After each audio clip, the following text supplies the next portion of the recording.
Hello OTTians. Today's movie is Zebra directed by Ishwar Karthik, streaming on AHA in Telugu. ముందుగా plot ఏంటంటే ఒక check ట్రాన్స్ఫర్లో heroine mistake వల్ల 5 lakhs wrong account credit అవుతాయి. ఆ account holder Benny ఆ మనీని use చేసేసి ప్రాపర్ గా రెస్పాన్స్ ఇవ్వడు.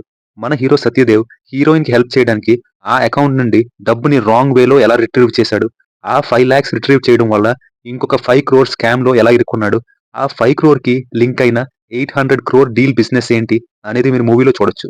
మూవీ ఎలా ఉందో చెప్పే ముందు ఇచ్చట ఓటీటీ రివ్యూస్ మాత్రమే ఇవ్వబడును.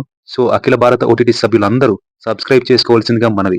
ఇంకా ఈ జీబ్రా మూవీకి వస్తే మరీ లక్కీ భాస్కర్ అంత గ్రిప్పింగ్ గా లేదు కానీ అలాగని ఈ మూవీ అండ్ ఆ మూవీ టోటలీ సిమిలర్ కూడా కాదు.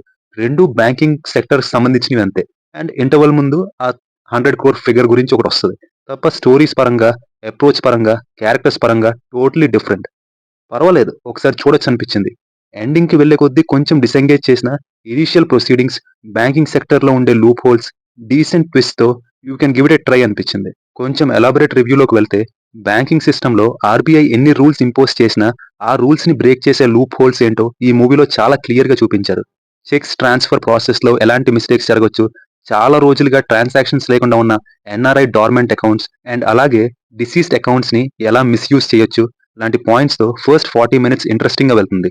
పుష్ప మూవీలో జాలీరెడ్డి క్యారెక్టర్ గా చేసిన ధనంజయ్ గారితో hero Surya face of 5 crore recovery చేయడానికి సూర్య ఫేస్ చేసే ఛాలెంజెస్ కూడా బాగానే ఎంగేజ్ చేస్తాయి.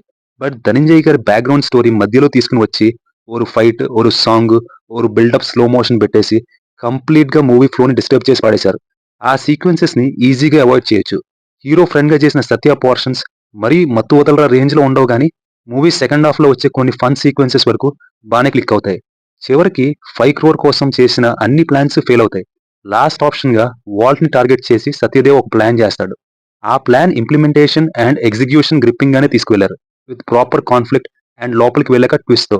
బట్ మళ్ళీ రిటర్న్ చేసే సీన్ అండ్ బ్యాంక్ మేనేజర్ ని ఇరికించడం లాంటి చోట్ల మరీ కన్వీనియంట్ గా స్టాఫ్ అంతా కళ్ళు మూసుకున్నారా అనేలా లాజిక్లెస్ గా అనిపిస్తుంది. అలాగే స్టాక్ మార్కెట్ మీద డిపెండ్ అయ్యి ఏదో గాల్లో లెక్కలు వేసేసి ఎవడో చెప్పాడని అంత సీరియస్ సిచ్యువేషన్ లో అన్నోన్ రిస్క్ తీసుకోవడం, ఎండింగ్ లో మళ్ళీ ఇంకొక ట్విస్ట్ యాడ్ చేశారు. సత్యదేవ్ గారు ఈ ప్రాబ్లం నుంచి ఎస్కేప్ అయ్యే ఆప్షన్ ముందే ఉన్నా చూస్ చేసుకోరు. ఆ ట్విస్ట్ కి రీజనింగ్ గా ఒక పర్పస్ ని యాడ్ చేయడం కూడా ఫోర్స్డ్ గా అనిపించింది. మూవీ టీం వాళ్ళు ఎక్స్పెక్ట్ చేసిన సర్ప్రైజ్ అయితే నాకు అనిపించలేదు. యాక్టర్స్ పర్ఫార్మెన్సెస్ కి వస్తే Satyadev is a good actor, he proved it once again. Different problems లో ఇరుక్కోవడం, ఆ టెన్షన్, ఆ నర్వస్నెస్, బట్ స్టిల్ తను తెలివైన అనే ఒక కాన్ఫిడెన్స్ ఇలాంటి షేడ్స్ ఉన్న క్యారెక్టర్ బాగా పోర్ట్రే చేశారు. హీరోయిన్ గా చేసిన ప్రియా భవానీ శంకర్ ఈజ్ ఓకే. పుష్పలో జాల్ రెడ్డి క్యారెక్టర్ చేసిన ధనంజయ్ గారికి సాలిడ్ రోల్ పడింది, బాగా చేశారు కూడా. ముందే చెప్పినట్టు ఆ ఫైట్ అండ్ సాంగ్ అవాయిడ్ చేసి ఉంటే బాగుండేది. గుప్తాగా కామెడీ విలన్ గా చేసిన సునీల్ గారు అండ్ సత్యరాజ్ గారి క్యారెక్టర్స్ నాకు ఎందుకో పర్సనలీ అంతేం అనిపించలేదు.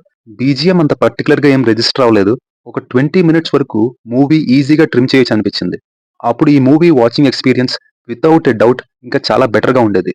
వెళ్లే ముందు రివ్యూ ఓకే అనిపిస్తే ఒక లైక్ చేయండి. Signing off, your eight back OTT.